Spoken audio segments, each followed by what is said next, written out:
inheritance, why do men get more than women? Now, based on what I talked about earlier, about men being obliged to provide for women, can anyone take a guess as to why men get more than women? Yeah, I know this course yeah. specific. Well, the thing is that right now, in today's society and in today's dynamics, women work as well. Yeah. So, and you've mentioned about poverty, and this way, I mean, like this kind of this kind of division, it doesn't really work with today's dynamics where women and men, they work equally, they provide for the family equally, but then there's still this ruling or this rule that women get less than men, like half.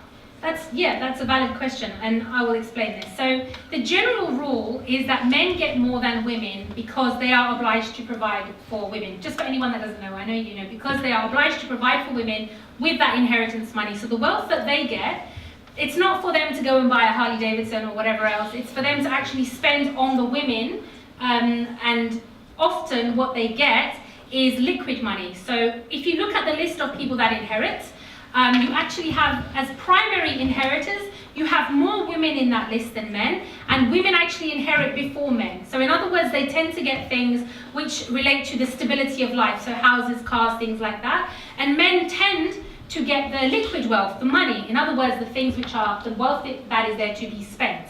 So as a general principle, men are supposed to provide for women, that's why they get more. However, in cases of exception, it will be up to a judge, and this has happened many times, but judges can, of course, make a different ruling in a particular scenario, that, okay, in this scenario, you're both working, and therefore, you have to divide it differently, or in such a scenario, it is divided a different way. With inheritance law, it's so specific. You obviously never do it without a judge. This is one of the reasons that having a judge or a judge in place... It's arbitrary.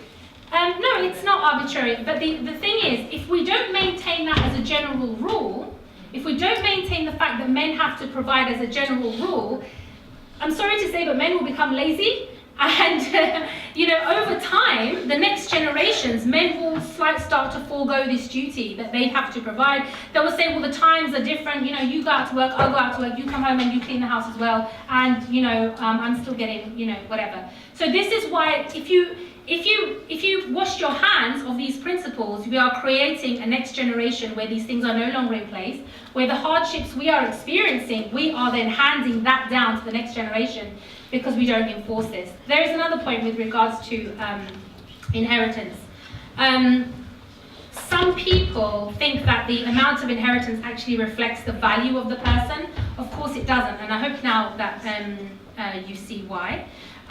Similarly, with regards to witnesses, there is this a verse in the Quran which says that in certain circumstances you need 2 female witnesses for every 1 male witness. And some people take this to mean that you always need 2 female witnesses for every 1 male witness, because they claim that Islam considers women to be half of men, or something ridiculous like this.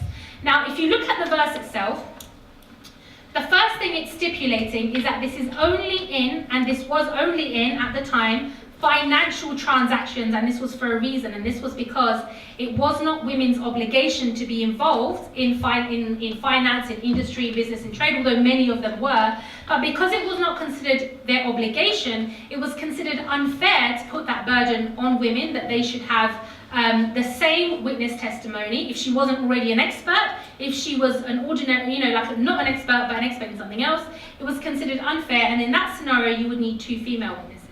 Now, in other scenarios where women are considered to be more expert, or where they are more likely to have had interaction, so for example, the domains where women may be more likely to be involved, whether that's to do with, witnessing, or for something like a childbirth, or something to do with more what women were expected to be exposed to, in that case you don't need 2 female witnesses. You need 1 female witness, and you may need 2, 3 or 4 male witnesses. Otherwise, in other scenarios, for example, in a disagreement between a husband and a wife, both of their witness testimonies are equal. It's not just because he's a male, his testimony counts as more. In other scenarios, for example, the accusation of fornication, you need 4 male witnesses for 1 female witness. So So there are different scenarios in which you need a different number of witnesses, but people like to take the one thing that seems to be very sensational and make misconceptions about it. And it's understandable if they don't know how it actually works.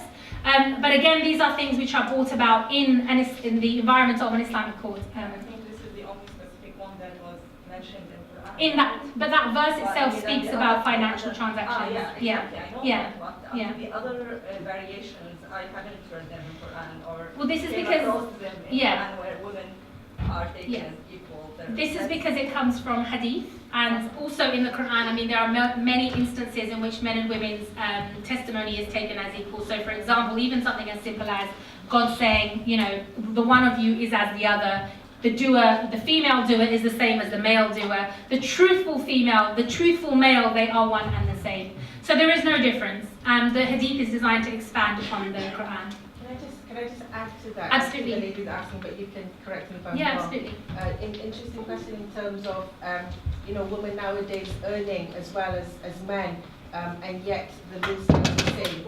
Now, from my understanding, which again, correct me if I'm wrong, even though, for instance, I'm working, the money actually belongs to me, and I don't have an obligation to actually use it for the family, whereas the husband, whether they're working, you know, getting a little bit or a lot, the obligation stays the same. So if a woman were to contribute to the family, it actually counts as charity, as opposed to the obligation to provide for the family. So for instance, if the husband earns less, his obligation stays the same to provide for the family, whereas the woman can actually keep all her money if she wanted to. So in a way, I know that... That's for the husband, actually. Sorry? Yeah, well, it just means that even if the husband, you know, the male gets more money, the woman who's working doesn't have the obligation to provide. I don't know whether that brings out your... Yeah, I mean, this is what we talked about earlier as well, and this is how women ended up with their disposable income to do all these other good things with that. Hi. I have a question. You talk about poverty a lot, but Some, countries not a lot. like Kuwait or Saudi Arabia, Yeah. how do they cover poverty? How do they what? How do they are included into poverty? Well, I mean, I mentioned poverty and it's one factor, but it's not everywhere. I'm sorry if I gave that impression. It's definitely not, we know that.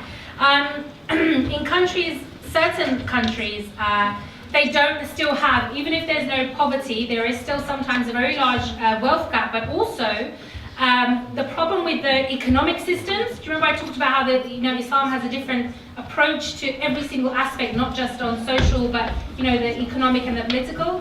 Most of those countries still have interest banking, which is not actually the Islamic economic model. The Islamic economic model does not allow interest banking, and it's interest itself which actually causes a lot of the disparity in society and still leads to economic and inequality. Are not related to banking. Today, the bank doesn't do any women's rights. I don't understand your question. Like regulation. Yeah. Doesn't have anything to do with women's rights. Oh, it absolutely does. Because the flow of money in society has everything to do with everybody's rights. If money is being holed up in one area and you have one class of women, for example, that are incredibly rich and another class of women that are incredibly poor, the banking has everything. It all interconnects with each other. Are you saying that money does not affect your life? It does affect Absolutely. life, but it does not affect regulation. Well, regulation is something, I don't understand what you mean by regulation in this point. When we talk about interest... The law in general. Hmm? The law in general.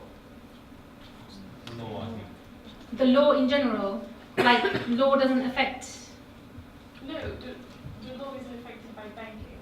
I think she's trying to say like how women are treated differently in Saudi Arabia. Yeah. I think that's why it's treated that way. No, it doesn't have to do anything with banking. Yeah, it doesn't, but you were asking about poverty, and I was saying that in Saudi Arabia the problems are not necessarily because of poverty, but because of, yeah, and it's all interconnected. I'm not sure I understand, but maybe we can talk about it a bit more I'm afterwards. from Saudi Arabia. Yeah. The women have the same rights Yeah. for the man, including jobs, banking, everything. Okay, we can talk about that a little bit more after. Maybe I'm not understanding properly. My apologies. Hi, yeah. But these verses that you're sort of unpicking and telling us what it really means, do you think that when